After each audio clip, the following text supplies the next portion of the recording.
नमस्कार, good morning. कैसे हो? तो एक कंप्लेन आ रही थी बार बार कि जो आप यहाँ बोर्ड पे जो लिखवा रहे हो वो दिख नहीं रहा है। तो इसलिए जो हमने पार्ट 3 बनाया था प्रीपोजिशन का, इंग्लिश में जो प्रीपोजिशन है, प्रीपोजिशन कौन सा था? प्रीपोजिशन का पार्ट 3 था, पार्ट 3। और पार्ट 3 को हम फिर से वापस देख रहे हैं। तो उसमें क्या है, वो जो 8 प्रकार है, 8 प्रीपोजिशन है, वो एक साथ बताए हुए थे। तो हम एक या दो प्रीपोजिशन देखेंगे। तो सबसे पहला जो प्रीपोजिशन है वो है ऑन। कौन सा है? ऑन। ऑन के बारे में आज हम पढ़ेंगे। तो ऑन का मतलब ऐसे होता क्या है? ऊपर। ऑन का मतलब क्या होता है? ऊपर। यानी कि यहां मैं एक बॉक्स बनाऊं, ये बॉक्स मैंने बनाया,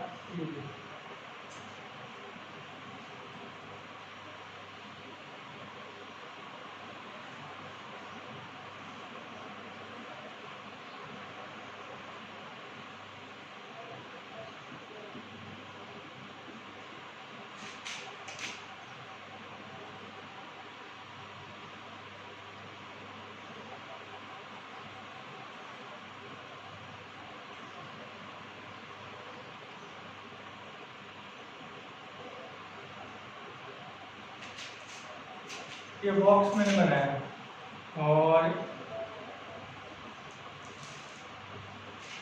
इस पर मैंने ये बॉल रख दी।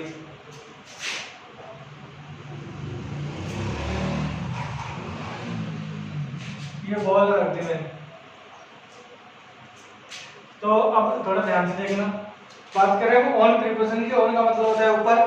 और यदि इसे वस्तु नंबर 1, वस्तु कितने नंबर 1, और ये होगी वस्तु नंबर 2। ये वैसे है क्या? इसका नाम क्या है वस्तु नंबर 2 का? ये बॉल है। क्या है? बॉल। और ये क्या है? ये बॉक्स है। क्या है? ये बॉक्स है। तो इसकी जो है वो परिभाषा देख लो, यहाँ कहाँ का यूज होता है। देखो, जब एक वस्तु दूसरी वस्तु के ऊपर स्थित हो। ऑन का मतलब क्या है? ऊपर। लेकिन क्या हो, कंडीशन क्या है, शर्त क्या है? ऑन का यूज कब करेंगे हम? तो जब एक वस्तु दूसरी वस्तु के ऊपर यदि स्थित होती है तो वहां हम ऑन का प्रयोग करते हैं। यानी कि मैं लिखता हूं शर्त, यानी कब यूज होगा? यूज जब एक वस्तु दूसरी वस्तु के ऊपर स्थित हो। यदि एक वस्तु दूसरी वस्तु के ऊपर स्थित होती है तो हम इसका यूज करते हैं ऑन का। और ये तो इसकी पहली शर्त होगी। इसकी दूसरी शर्त क्या है?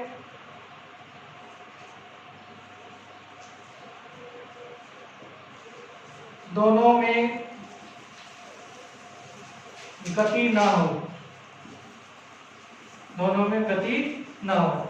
यदि दोनों में से एक में भी यदि गति होगी तो वहां हम ऑन का, ऑन जो प्रीपोजिशन है उसका यूज नहीं करेंगे।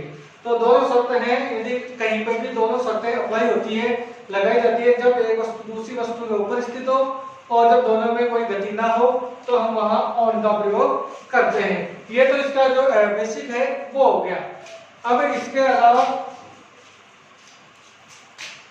देख लिया, इसके अलावा देखो ऑन का प्रयोग।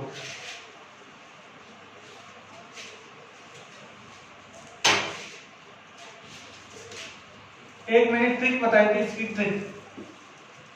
ट्रिक क्या थी?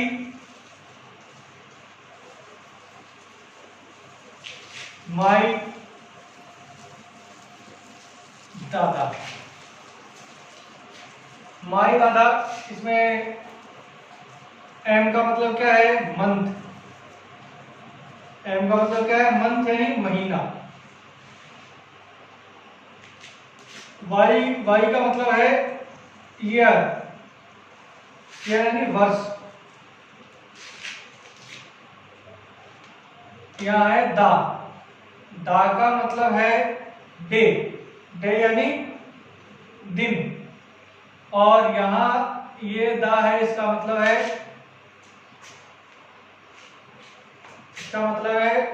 डेट। डेट मतलब दिनांक।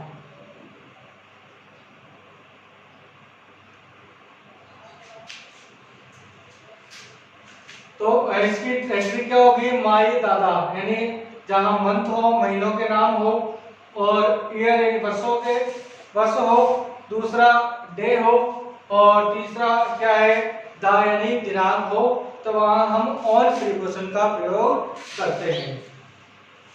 ठीक है। और यदि हम कहीं रोड पे जा रहे हैं तो ऑन द रोड का प्रयोग करते हैं। रोड के लिए भी हम प्रयोग किसे करते हैं, माई दादा ऑन द रोड ऐसे लिख लो, या माई दादा हेलो ऑन द रोड। तो रोड से पहले भी किसका प्रयोग हुआ, दा का प्रयोग, ऑन का प्रयोग होगा। तो प्रीपोजिशन की परिभाषा के बारे में बता ही दिया था। आज हमने देखा पार्ट 3 में क्या देखा, ऑन का प्रयोग कैसे कैसे होता है। तो ऑन का प्रयोग मैंने अभी बताया था, जब एक वस्तु दूसरी वस्तु के ऊपर स्थित हो, दोनों ही स्थिर अवस्था में हो, तब ऑन का प्रयोग होगा। और इसके अलावा जो है मंथ, ईयर, डे और डेट आ जाए तो वहां पर भी हम ऑन का प्रयोग करेंगे।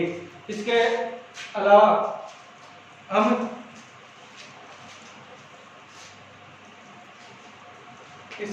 देखते हैं एट का प्रयोग। किसका प्रयोग, एट का।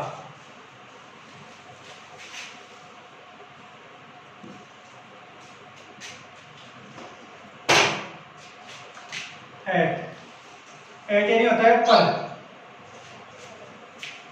एट का होता है पर, यानी इसका प्रयोग करते हैं निश्चित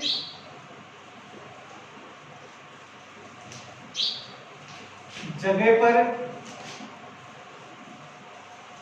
स्थित वस्तु को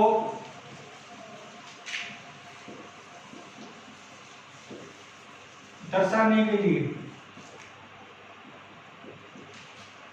यूजेज। निश्चित जगह पर स्थित वस्तु को दर्शाने के लिए हम किसका, एट का प्रयोग करते हैं, पहला। दूसरा है निश्चित समय के लिए। दूसरा क्या है, निश्चित समय के लिए हम किसका प्रयोग करते हैं, एट का प्रयोग करते हैं। इसके अलावा तीसरा निम्न शब्दों से पहले। निम्न शब्दों से पहले। निम्न शब्द कौन से हैं, एक dusk, desk,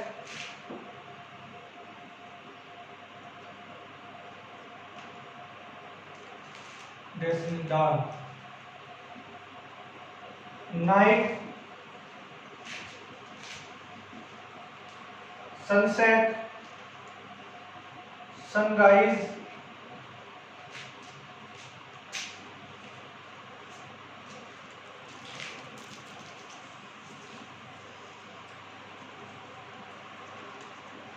good night,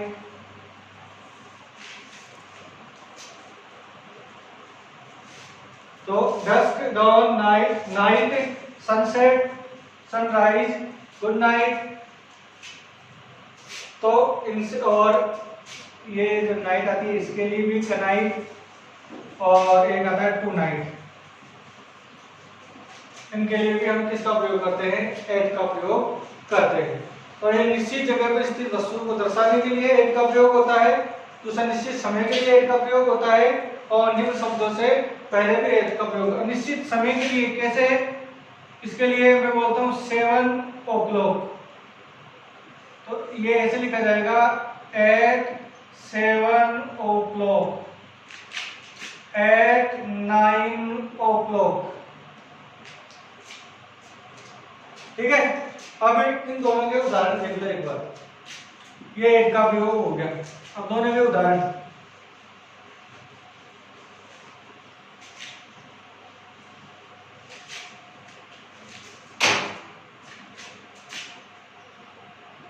on or at.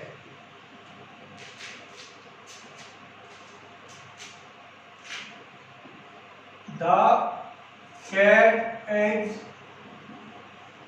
sitting on the bench.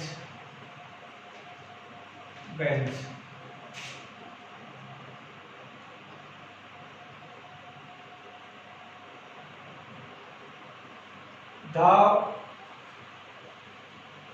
ball of red color.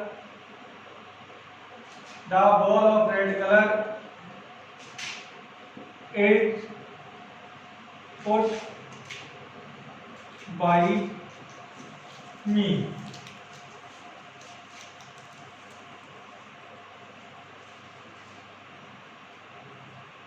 The box of gold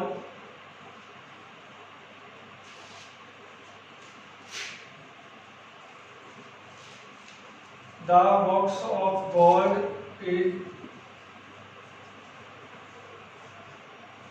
put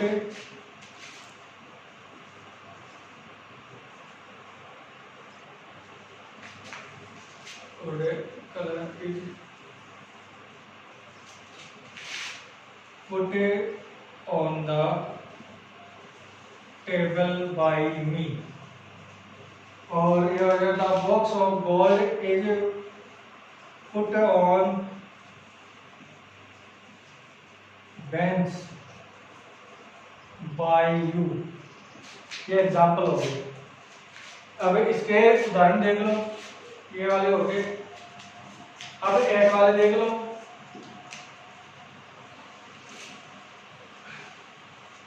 अब एट वाले उदाहरण, the cat is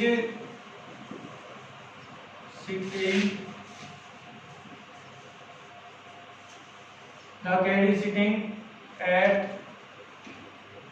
right corner of the white room.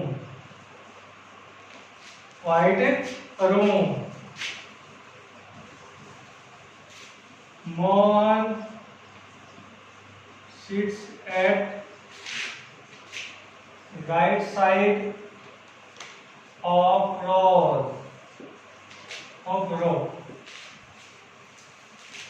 तो ये उदाहरण हो गए।